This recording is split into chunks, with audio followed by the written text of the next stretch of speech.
MJZ Comics, and we got some cool stuff at auction. Let's start the show.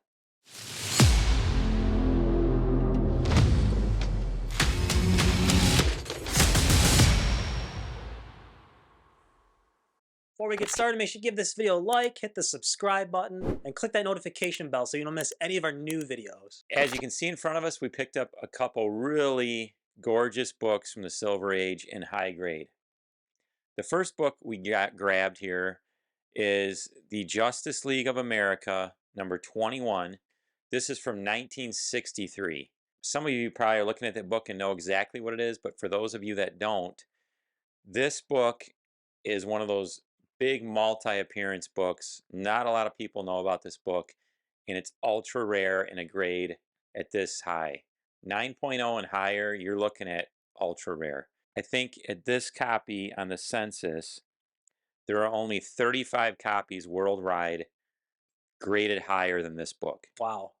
Which is crazy because it's a 9.0. You're looking at it going, oh, yeah, but from this book, 1963, there's only 35 copies in the world graded higher than this book.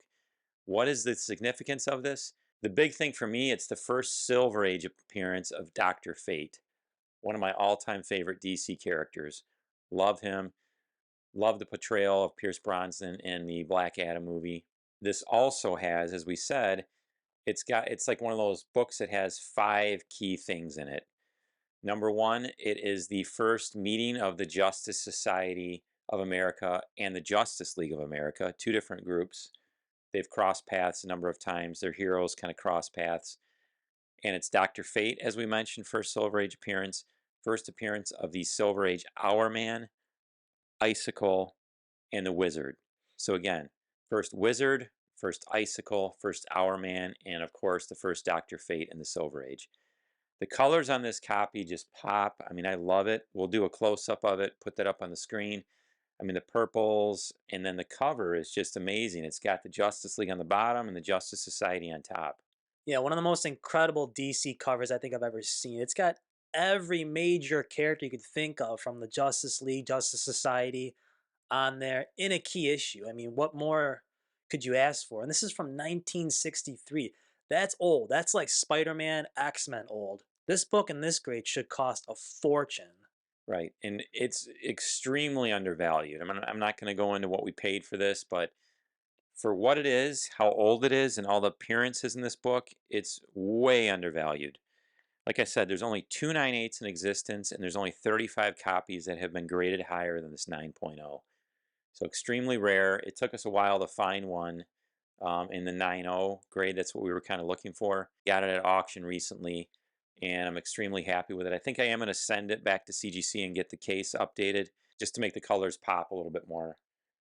I just feel like these older generation cases, they kind of dull the book a little bit, especially under lighting and things like that. Oh yeah, this book deserves a new case for sure. So definitely a highlight of your collection. Next book we have is Marvel Superheroes number 18 from 1969. So another old book. This one is in a high grade 9.0. This is another one of those books that's hard to find in a high grade. We were looking at the CGC census. There's approximately almost 1,900 total copies on the census. And as far as this grade in a 9.0, there's only about 80 copies graded higher. Once you hit that 9.0 grade, the number of graded copies goes down tremendously. So definitely hard to find in the high grade. This book in this grade was selling for about maybe, it's hard to find. There really hasn't been that many sales of this book, especially in this grade, just because it's so rare in the higher grade. But in this grade particular we looked, it's been around maybe $1,200, $1,300 last couple sales. We definitely think it's an undervalued book as far as Marvel keys. Almost similar to this book here. Super high grade, hard to find, and just extremely undervalued for what it is. Multiple appearances. I believe there's about 5 appearances in this book, and they're all on the cover. So it's another one of those books that we love to put in our collections that we love to chase after. Yeah, I mean, when you look at the MCU, what they've done for Guardians of the Galaxy, I mean, this book was worthless before Gunn decided to do the Guardians of the Galaxy. Nobody was buying or even cared about the Guardians of the Galaxy, and all of a sudden they became famous. And I think that has a little bit to do with why the book is so undervalued. I just think it hasn't caught up to the other, like Avengers, first appearance, Avengers 1. I mean, this is not only is it all those individual first appearances, it is the first appearance of the Guardians of the Galaxy in comic books from 1969. In the MCU, the third movie's already on the docket. They've been in multiple movies in the MCU, and they're great movies with Rocket Raccoon, Star Lord, Gamora, Drax. I mean, Yondu. And that was another reason I love this cover. It has Yondu right on the cover. This is another one of those interesting books too. It kind of reminds me of comic book keys such as, the first Scott Lang as Ant-Man, first appearance of Doctor Strange. Huge characters in the Marvel Cinematic Universe, and their books are kind of undervalued for what they are. Doctor Strange is extremely affordable. The Scott Lang Ant-Man book and this one too. So kind of I put this one in the same category as those two books. Definitely ones to look out for if you're looking for a high value book to add to your collection. Yeah.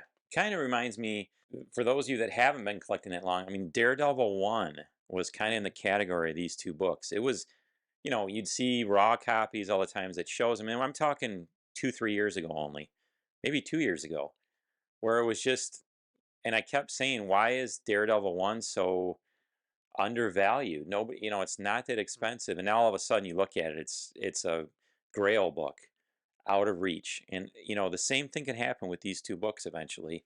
And that's kind of why we grabbed them. That, and like I said, we love Dr. Fate and we love the Guardians of the Galaxy. So two really cool books. Let us know what you think. MJZ out.